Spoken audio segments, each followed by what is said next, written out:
Larger gatherings and warmer weather are also welcome news for area developers who've had their projects slowed or put on hold since the pandemic began. Developer Kim Blickenstaff has more than a dozen of those projects underway, largely in Peoria Heights, but also in Peoria and his childhood home of Spring Bay. We are glad to have him here with us on CI Newsday for an update on the progress of some of those projects. Welcome. It's good to see you again. Good to see you again. I'm a little summery today. Sorry That's about okay. that, but it is warm out there. So let's start with the two projects that have been in the news in this past week. First is the Atrium, the hotel going into the Heights. You got a zoning variance, right?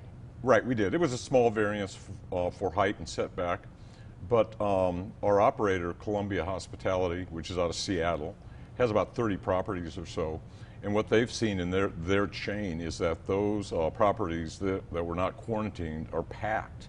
And so they're excited about getting going. Those properties that usually have a nature kind of a connection. One is near Yellowstone Park, and they see our bluff and our river activities as being very similar. So they're excited about moving ahead on it. And you plan to break ground this year? We do. Yeah, we want to take advantage of getting some of the infrastructure in so we can then begin to continue work. We're bringing together, financing syndicate to do it.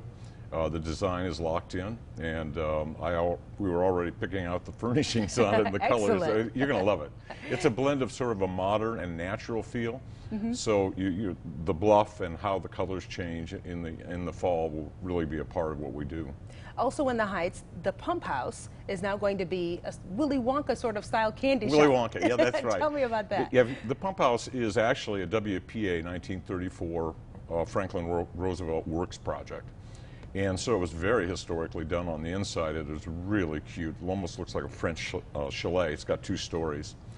And we originally thought we'd do a restaurant there, but then it seemed like, that was going to be infringing on the residents locally. They didn't want bands and music playing at night, which I would totally understand. And these folks came forward with this idea for a popcorn ice cream shop. And I think it blends well because there's a little park across from it, and then there is the Legion Hall in front of it. Those are 2 parks I think that people will use more and more when this opens up. And who doesn't love having a popcorn candy shop right there in the neighborhood? Now, 2 of the really ambitious projects you've got going on are the Alfresco Park and Spring Bay Marina and Village Inn and Cody Lakes. Tell me about those real quick. Well, on Alfresco, I met a fellow from here. His name is Theodore Hare, part of the Hare family. He's in New York. His firm is called Terrain Work, and they do all sorts of these kinds of projects. And so we're going to retain him to do our here at Alfresco. Teo's very impressive. He does work across the country. He wants to do more work here. He wants to be a part of what we're doing, and so I'm very excited that Theo is going to work with us. And what will we see as a public at that park? Well, you're going to see lakes. I know that, and you're going to see nature. And I just talked to Theo about it today. We don't want to rebuild that park, but we want to have plants and other things that begin to evoke what that was like to be on that property. And so we're going to have a kickoff meeting on that on Thursday, and I think people are really going to like what Theo does for us. And Cody's going to take that same nature environment and give us some hunting and fishing opportunities as well. Yeah, when I showed Theo Cody, he almost fell over. Yeah, we're moving along. The rain was a bigger problem than the coronavirus.